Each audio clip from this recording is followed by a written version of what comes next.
자, 수험생 여러분 잘 계셨습니까? 인강드림이 제공하는 매일 정리 노트입니다. 우리 인강드림의 자랑이기도 하죠.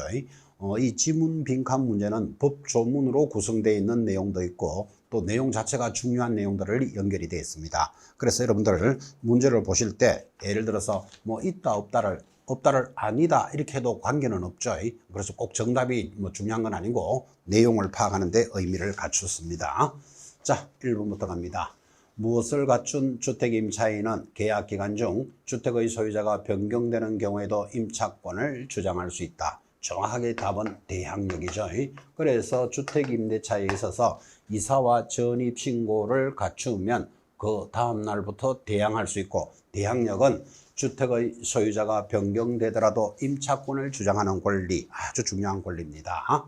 자, 2번 광역시 내에 있는 행정구역이 군지역인 경우에도 주택임대차보호법에서 정하고 있는 광역시 기준에 따라 최우선 변제를 받을 수는 없다죠. 또는 아니다 해도 관계는 없습니다. 여러분, 대구광역시에 가면 달성군이 있습니다. 부산광역시에 기장군이 있죠. 광역시에는 군이 있는데 군지역은 광역시를 따라가는 게 아니고 시, 군, 구를 따라갑니다. 그래서 받을 수는 없다. 그래서 정리해 놓으시고. 자, 3번 문제. 주택임대차보호법에서 정하고 있는 최우선 변제를 받기 위해서는 대항요건과 임대차 계약서에 확정일자를 받아야 할 필요는 역시 없다. 아니다 해도 관계는 없죠. 자, 여기서 중요한 것, 최우선 변제의 조건은 무엇입니까? 하고 물으면 대항력에다가 소획보증금이지 확정일자를 요소로 하지는 않습니다. 이런 지문들도 출제는 됐던 내용들입니다. 자, 4번 지문으로 갑니다. 글자가 잘라지니까 올리겠습니다. 자, 4번 다가구 주택의 경우에는, 자, 여러분 다가구는 단독주택이죠. 그래서 다가구 주택의 경우에는 지번까지만 기재하고 정확한 동호수를 기재하지 않더라도 주임법상에서 보호를 받을 수 있다. 그래서 동호수인데, 이때 중요한 것, 다가구는 단독주택이니까 지번만 정확하게 설명해도 된다는 뜻이에요. 그럼 다세대는 반드시 동호수가 있어야 되겠죠. 자, 5번 임차주택이 무허가 건물이거나 미등기 주택이거나 건축물 대장의 등재 여부와 관계없이 갈로 주거용으로 사용되면 주임법에 보호를 받을 수 있다. 사실상 주거용이죠. 그래서 우리 주택임대차가 적용되는 주택은 등기된 것에 한한다. 그러면 틀려요. 미등기도 되고 무허가 건물도 되고 2층에 있는 옥탑방 이런 것들도 새 살면 보호받는다 그랬죠. 그래서 사실상 주거용이면 보호받을 수 있다. 6번 일부 법인을 제외하고 누구는 주택을 임차하고 소속 직원 명의로 주민등록을 이전하여 대항요건을 갖추고 확정일자를 받았더라도 주임법상의 보호대상은 아니다. 그래서 법인은 보호대상이 아니다를 지금 체크해 준 겁니다. 그런데 중요한 게 들어오죠. 일부 법인을 제외하고, 그럼 이 말은 일부 법인을 제외한다는 말은 보호되는 법인도 있다라는 말이에요. 적어 놓으셔야 됩니다. 첫 번째 LH공사,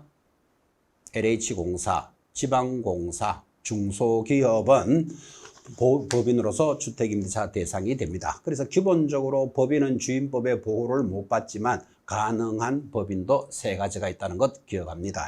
LH공사, 지방공사, 중소기업은 보호받을 수 있다.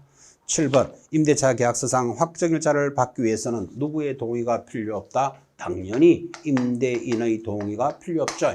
그래서 확정일자는 임차인 단독으로 받으며 임대인의 동의 받을 필요도 없다. 그렇게 갑니다. 자, 8번 임차권은 어디까지나 채권이므로 물건이 가지는 권리의 강제집행을 신청한다든지 또는 임대인의 성인 없이 전전세 할 수 있는 권한은 당연히 없다. 그래서 여러분 확정일자를 찍었다고 해서 그것이 물건이 되는 것은 아니다. 그죠? 물권화 되지, 물건이 되어야만 강제집행을 신청할 수도 있고 또 전전세권을 가질 수도 있습니다. 그래서 임차권은 어디까지나 채권이다 라는 내용도 중요합니다. 9번 임차인은 임차권 등기 명령의 신청과 그에 따른 임차권 등기와 관련하여 소요된 비용을 임대인에게 청구할 수 있다죠. 당연합니다. 자, 계약 기간이 종료되었는데도 보증금을 돌려주지 않고 있습니다. 그런데 그 임차인은 뭐 지방으로 만약에 직장이 발령이 났다. 그러면 지방으로 발령이 났으니까 이사를 가야 되는데 보증금을 내주지 않은 상태에서 가면 대항력이 깨지게 되잖아요. 대항력은 이사와 전입신고를 갖추고 있어야 된다니까요. 자, 그러면 발령은 났는데 보증금은 내주지도 않아요. 그래도 가야 되는데 뭐 직장은 따라가야 되겠고, 이런 안타까운 사연을 해결하기 위해서 임차권 등기 명령을 하고 이사를 나가더라도 대항력은 인정해 주겠다는 제도죠. 그러니까 당연히 그 비용은 임대인에게 청구할 수 있다는 게 상식적인 지문이죠. 이런 상식적인 지문조차가 시험에서 돌았습니다. 그래서 9번도 내용을 익히셔야 됩니다. 자, 마무리 10번 문제입니다. 10번 하나만 띄울까요?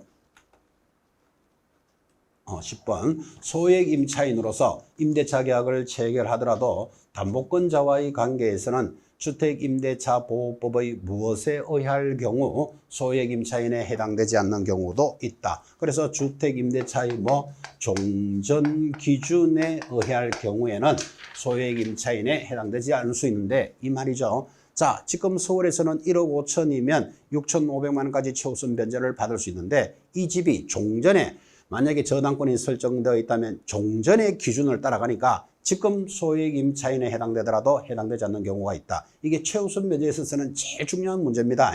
그래서 종전 규정 또는 이것을 선순위가 담보되어 있는 일자, 선순위 담보 일자를 기준으로 한다. 요 두 가지 같은 개념을 최우선 변제에 있어서는 제일 중요한 겁니다. 그래서 내가 지금 최우선 변제를 받으려면 소액 보증금에서 지금 기준을 따라가는 게 아니고 담보가 돼 있다면 종전 기준에 따릅니다. 그 종전 기준에 따른다라는 말은 선순위가 담보되어 있는 날짜를 따지겠다라는 표현하고 같은 말이죠. 이 10번 지문은 반드시 여러분들 암기해 놓으셔야 됩니다. 사실은 이해 과목인데 반드시 암기해 놓고 최우선 변제에 대해서는 정리해 주셔야 됩니다. 자, 대단히 수고하셨습니다. 다음 주 뵙겠습니다.